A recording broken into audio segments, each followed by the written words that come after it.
சரிங்களா? ஓகே.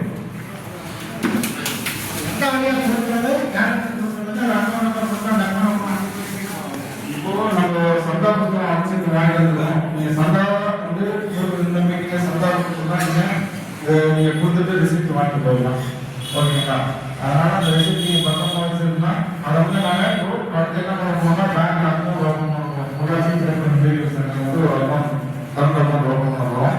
அந்த current account மூலமாக தான் எல்லாமே அதாவது டிரான்சாக்ஷன் பரிவர்த்தனை எல்லாமே நடக்கும். உங்களுக்கு சம்பளம் போடலாம், சரி, இல்லை வேறு ஏதோ ஃபர்னிச்சர் வாங்கணும், லைட்டு வாங்கணும், வேறு ஏதாச்சும் அது ஒரு நல்லது கெட்ட காரியத்துக்கு வந்து பணம் கொடுக்குறதாங்க.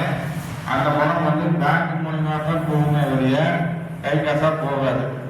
அப்படி ஏதாவது எமர்ஜென்சி பேங்க் லீவு இல்லைன்னா ஏடிஎம்ல பணம் எடுக்க முடியாது அப்படிங்கிற சூழ்நிலையில் யாராவது ஒருத்தர் வந்து இந்த நம்ம மாதம் நடத்தக்கூடிய கூட்டத்தில் வாங்குறதுக்கு அதை எடுத்து கை மாற்றுறது மூலமாக நம்ம பண்ணிக்கலாம். ஒரு இக்கட்டான சூழ்நிலை அதுவும் உங்களுக்கு தெளிவுபடுத்துறேன். நம்ம பொருளாளர் மார்க் அப்படிங்க மேல் எல்லாமே அப்போது எல்லாம் மெயின்டைன் பண்ணுவாரு.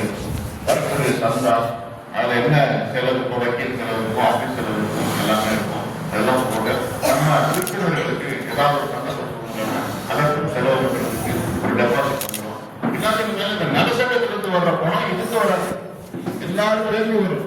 ஆனால் வடிவேலுக்குன்னா வடிவேலு பேர்ல வரும், மாலாவுக்கு வரும், பேர்லாம் பேர் வரும். அதனால யாருக்கும் அந்த நலசங்க பணம் வந்து இதுக்கு சங்கத்துக்கு வராது, உங்களுக்கு நேரடியாக வரும். நீங்க கூடுதல் சந்தா